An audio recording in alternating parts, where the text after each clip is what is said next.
जी, तो अस्सलाम वालेकुम दोस्तों, उम्मीद है कि सब लोग ठीक-ठाक होंगे। चलते हैं आज अपनी वीडियो की तरफ। सबसे पहले मैं अपना तारुफ़ करवाना चाहूँगा।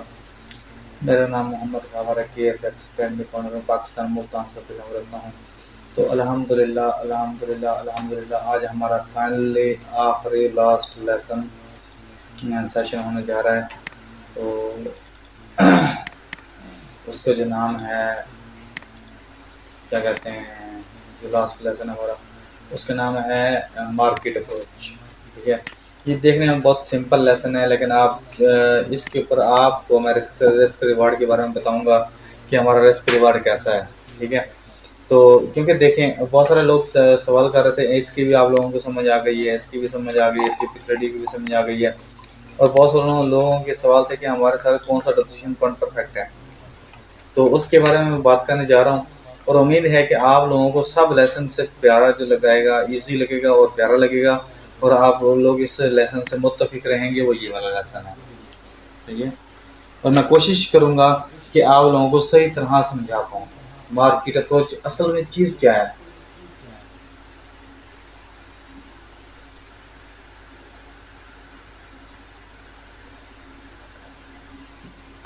असल में मार्केट अप्रोच क्या चीज़ है? मार्केट अप्रोच ये है कि हम अपने रिस्क रिवॉर्ड को कैसे कम या ज़्यादा कर सकते हैं।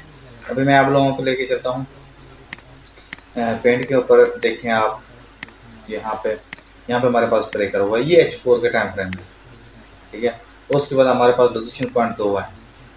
अब हमें कैसे पता चलेगा कि हमारे पास पोजीशन पॉइंट पहले वाला परफेक्ट है या दूसरे वाला परफेक्ट है? ठीक है, अब मार्केट बाजू का क्या करती है, यहाँ पे 3D कंप्लीट कर देती है, CPP कंप्लीट कर देते हैं, 3D भी यहाँ पे, ये CP हो गई, 3D हो गई, यहाँ से फिर मार्केट वापस रिटर्न होना होता है। ठीक है, तो हमें कैसे पता चलेगा? और मार्केट क्या करती है, समटाइम्स क्या करती है, यहाँ से फिर यहाँ तक आती है, यहाँ तक फिर ऊपर निकल जाती है।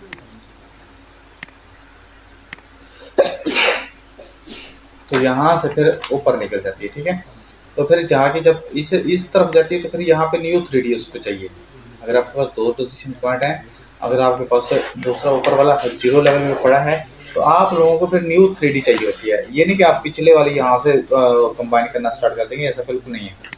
लेकिन जो आज का लेसन है, ये हमें ऑथेंटिकेशन करता है कि हमारे पास परफेक्ट कौन सा है डिसीजन पॉइंट। ठीक है, अब थोड़ा सा गौर कीजिएगा। आपका ये H4 टाइम फ्रेम है, अब मैं इसको कन्वर्ट कर रहा हूँ M15 टाइम फ्रेम में। ठीक है, अब M15 टाइम फ्रेम में क्या होता है, M15 टाइम फ्रेम में सेम मार्केट काम करती है। यहाँ पे आ गया, तो अब यहाँ पे मार्केट क्या करती है, यहाँ पे अब आपको देगी न्यू ब्रेकर, जिसमें क्या होगा कि मार्केट हमारा पिछला हाई ब्रेक नहीं करेगी, लेकिन लो ब्रेक कर जाएगी। समटाइम्स ये ब्रेकर होता है, समटाइम्स ये ब्रेकर होता है। ठीक है, मार्केट दोनों टाइप के दे सकते हैं, क्योंकि मार्केट का काम है ट्रैप करना बंदे को। तो यहाँ पे डिसीजन पॉइंट होगा आपके पास।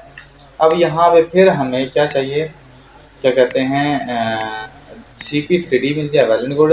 अगर वो नहीं मिलता तो कोई बात नहीं, आप लिक्विडिटी को माइंड में रख लें। ठीक है, उसके बाद आपके पास M15 में ऐसे मूव हो गया। ठीक है, M15 में अगर आपको ऐसे मूव देता है तो फिर आप एंट्री करेंगे। आप लोगों को जो स्टॉप लॉस रहेगा वही H4 का जो हाई पॉइंट है, जो लास्ट वाला हाई पॉइंट है वो रहेगा। ठीक है, यानी कि ये नहीं रहेगा।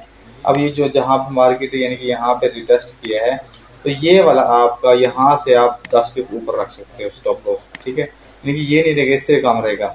इससे क्या होता है, हमारा 30 से 40 पिप का स्टॉप लॉस बनता है, और टारगेट जो हमारा होता है ये वाला होता है, यानी कि 100 से 200 300 पिप का टीपी हमारा बनता है। ठीक है, अब एक चीज़ मैं आप लोगों को मज़ीद दिखाने जा रहा हूँ, वो तो मैंने बहुत सारी मेहनत करके ली है, लेकिन आप लोगों को एज ए गिफ्ट दे रहा हूँ। और उम्मीद है बहुत सारे लोग ना सवाल करते हैं कि सर हम ट्रेड किस टाइम फ्रेम में करें। आज वो चीज़ मैं आप लोगों को बताने जा रहा हूँ, शेयर करने जा रहा हूँ। उम्मीद है कि आप लोग उसकी कदर करेंगे। असल में ये फ्री में दे रहा हूँ, हो सकता है आप लोग कुछ लोग कदर नहीं करें, लेकिन उम्मीद है कि जो लोग मुझसे फ़ायदा हासिल करना चाहते हैं, जो मेरी क्लासेस प्रॉपर देख रहे हैं, तो वो मुझसे फ़ायदा बहुत ज़्यादा हासिल करेंगे। वो क्या चीज़ है, वो मैं अभी दिखा देता हूँ। ये वाली चीज़ है फॉर स्विंग ट्रेडिंग, यानी कि अगर आप स्विंग ट्रेड करना चाहते हो तो आपका जो डिसीजन पॉइंट होना चाहिए और ब्रेकर होना चाहिए, वो वीकली टाइम फ्रेम में, डेली टाइम फ्रेम में या H4 टाइम फ्रेम में होना चाहिए। लेकिन आप लोग जो इंट्री करोगे, वेरिफिकेशन करोगे, वो H1 में करोगे या M30 में करोगे या M15 में करोगे। समटाइम्स आप लोगों को ये ब्रेकर जो है स्ट्रक्चर ब्रेकआउट है, या मेन के पोजीशन पॉइंट है वो आपको H4 में मिल सकता है, ठीक है। लेकिन मोस्टली क्या होगा, हमारी एंट्री जो होगी वो H1 में मिलेगी, M30 में मिलेगी या फिर M15 में मिलेगी। अगर आप वीकली ट्रेड करना चाहते हो, ये तो है स्विंग ट्रेडिंग, इसमें आप लोगों को 15-20 दिन लग सकते हैं। अगर अगर आप लोग करना चाहते हो वीकली ट्रेडिंग, यानी कि आप चाहते हो कि एक वीक में हमारी ट्रेड निकल जाए, तो वो फिर आप डेली में या H4 में या H1 में आप स्ट्रक्चर फाइंड करोगे, मार्केट स्ट्रक्चर ब्रेकआउट देखोगे, उसके बाद आप decision point in time frame में देखोगे। लेकिन आप जो एंट्री फाइंड करोगे वो M13 में, M15 में या H1 में करोगे, ठीक है। उसके बाद है फॉर ट्रेडिंग, तो मैं जो करता हूँ, मैं प्रेफर करता हूँ वो H4 और M15 को प्रेफर करता हूँ, ठीक है। मैं जो यानी कि इस चीज़ को फॉलो कर रहा हूँ, सप्लाई डिमांड को। तो मैं डे ट्रेडर हूँ, ये स्कैल्पर समझ लें। तो मुझे चाहिए होती है शॉर्ट टर्म की एंट्री, यानी कि मैंने 50-100 पे लेके निकलना होता है, तो वो मेरे लिए ये डे ट्रेडिंग परफेक्ट है। H4 में मैं डिसीजन पॉइंट फाइंड करता हूँ, ब्रेकर फाइंड करता हूँ, और M15 में मैं जाके एंट्री ले लेता हूँ, ठीक है। तो आपने क्या करना है, H4 में, H1 में या M30 में अपना ब्रेकर फाइंड करना है और डिसीजन पॉइंट फाइंड करना है, और उसके बाद जो आपने एंट्री करनी है M15 में, M5 में या M1 में, 1 मिनट के चार्ट में, ठीक है। ये आप लोग अपनी ट्रेडिंग को इम्प्रूव करेंगे, ठीक हो गया। अब हम चलते हैं अपने असाइनमेंट की तरफ। मैं अभी आप लोगों को जीरो से दिखा देता हूँ। ये देखें, ये मेरे पास ब्रेकर था और ये H4 का डिसीजन पॉइंट है। अब यहाँ से अगर मैं एंट्री लेता हूँ, यानी कि विद तुक्की एंट्री अगर हम लोग लेते हैं, CP भी है, 3D भी है, सब कुछ है, तो फिर मेरा स्टॉप लॉस ये बनता है, यहाँ पे बनता है मेरा स्टॉप लॉस। लेकिन मैं अपने स्टॉप लॉस को छोटा करना चाहता हूँ। अब यहाँ से एंट्री लूँ, ये वाला मेरा स्टॉप लॉस रहे तो तकरीबन 60 पिप का बनता है, लेकिन मैं स्टॉप लॉस को छोटा करूँगा। तो छोटा कैसे करूँगा, मैंने M15 में कन्वर्ट कर लिया। ये M15 में USD CHF चार्ट है, आप लोग चेक कर सकते हैं, ये भी USD CHF है, ठीक है। अब M15 में मुझे ये ब्रेकर मिला है, ठीक है, लिक्विडिटी यहाँ पे मिली है, ठीक है। तो उसके बाद हमारे पास डिसीजन पॉइंट ये था, तो मेरे यहाँ से एंट्री की, यानी कि मैं जो करूँगा यहाँ से एंट्री करूँगा, मेरा जो स्टॉप लॉस रहेगा वो ये वाला रहेगा, यानी कि 27 पिप का है। अब 30 पिप का लगा दें, ठीक है, 30 पिप का आप लोगों का स्टॉप लॉस रहेगा, और टारगेट जो है मेरे पास वही पुराने वाला रहेगा, ये वाला। पहला टारगेट आप लोगों का ये रहेगा, ये वाला परफेक्टली जो टारगेट है, और उसके बाद जो आप लोगों का टारगेट रहेगा वो ये वाला रहेगा। लेकिन हम यहाँ से निकल सकते हैं। अगर मैं इसके रिस्क रिवार्ड की बात करूँ, तो अभी मैं आप लोगों को दिखा देता हूँ। यहाँ से मेरी एंट्री थी, यहाँ इस लेवल से, इस लेवल से, और इसकी मैं आप लोगों को दिखा देता हूँ कि मुझे रिस्क रिवार्ड कितना मिला है। यहाँ से आप देख रहे हैं 30 पिप का स्टॉप लॉस है, हमारे पास जो TP है 150 पिप की, यानी कि हमारे पास जो रिस्क रिवार्ड है 1.5 मिला है, ठीक है। तो आप लोगों ने इस चीज़ को मद्देनजर रखना है। उसके आगे आ जाता है USD JPY का चार्ट। तो मेरे पास ये ब्रेकर है H4 BOS, break of structure, ठीक है। और उसके बाद डिसीजन पॉइंट मेरे पास ये है H4 का DP मीन डिसीजन पॉइंट। उसके बाद मैंने इसको कन्वर्ट किया M15 में ये मेरे पास ब्रेकर था, ये मेरे पास लिक्विडिटी है, लिक्विडिटी मिल जाए वेल एंड गुड हो गया। अगर आपको लिक्विडिटी नहीं मिलती, CP3D फाइंड कर लें। इन दोनों में से एक चीज़ आपके पास कन्फर्मेशन के लिए लाजमी होनी चाहिए। उसके बाद क्या हुआ, मार्केट मेरे पास ये ब्रेकर था, वो डिसीजन पॉइंट था, मार्केट आई है, यहाँ से आर्डर उठाया है और फिर मार्केट वापस बैक।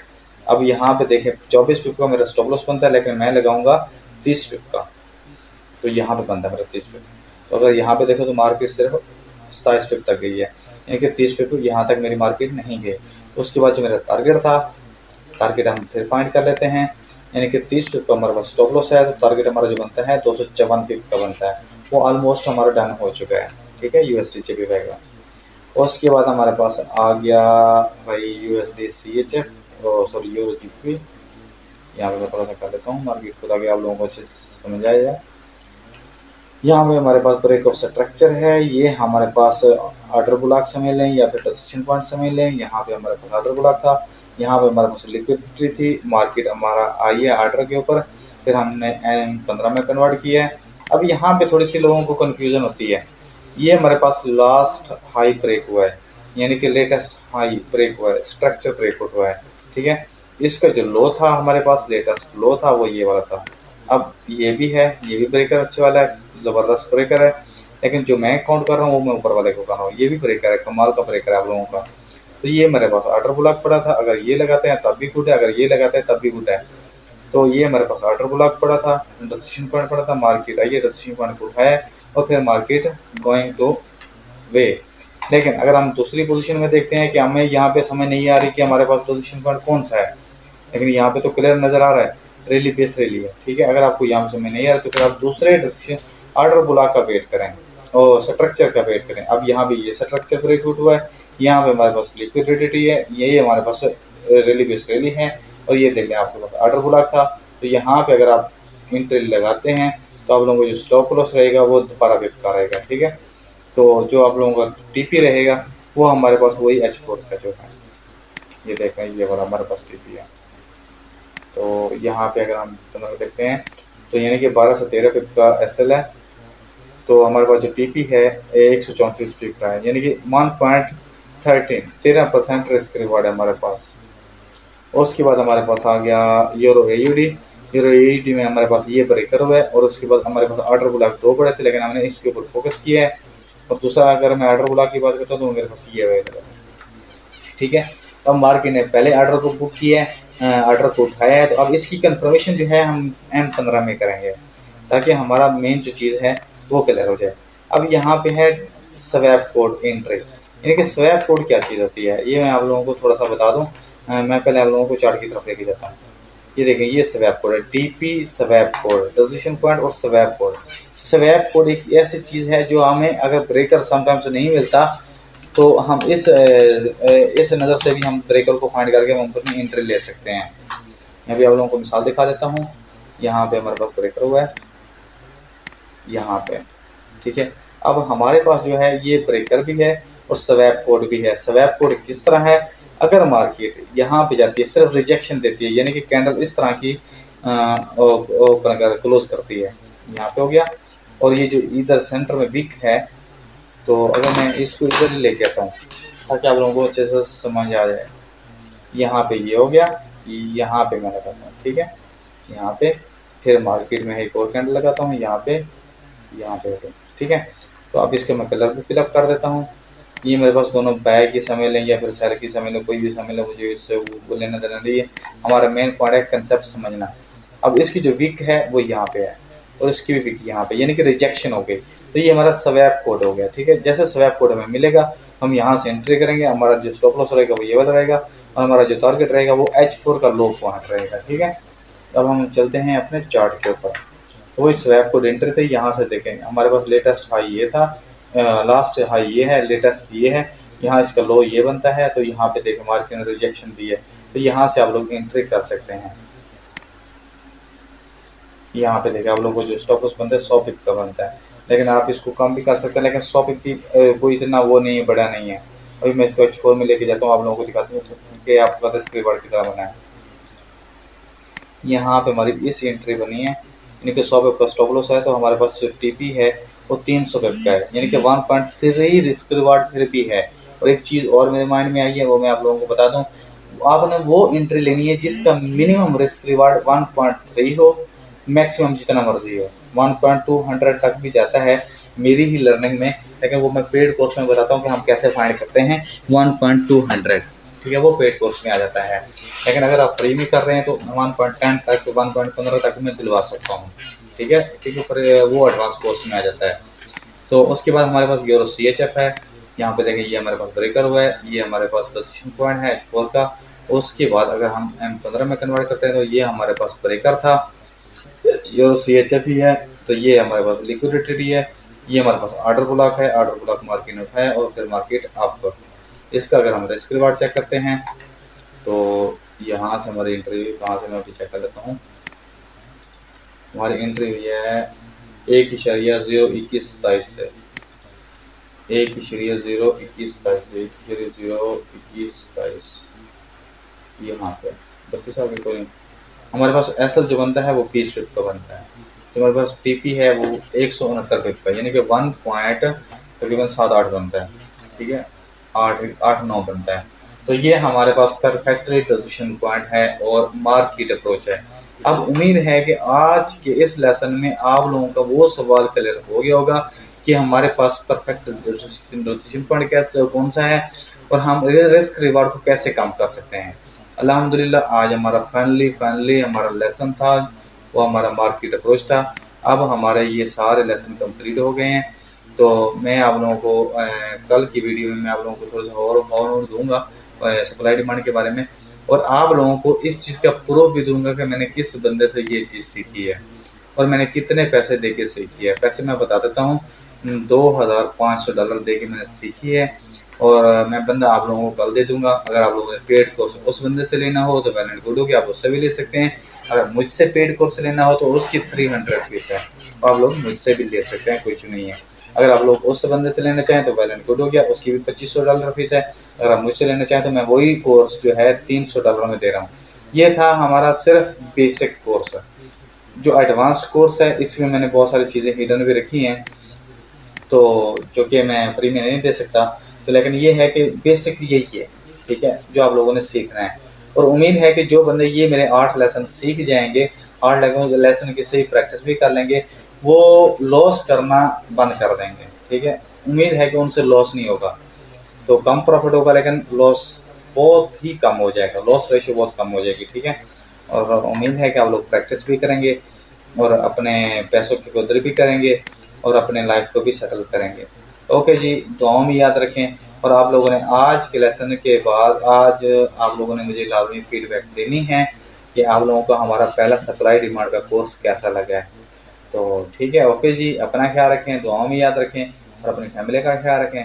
बेस्ट ऑफ लक, मिलते हैं इंशाल्लाह कल नेक्स्ट लेसन में। मैं आप लोगों को मुझे तो भी एक लेसन है वो मैं आप लोगों को इसके बारे में बताऊंगा, सप्लाई डिमांड के बारे में। Okay ji, best of luck, अस्सलाम वालेकुम।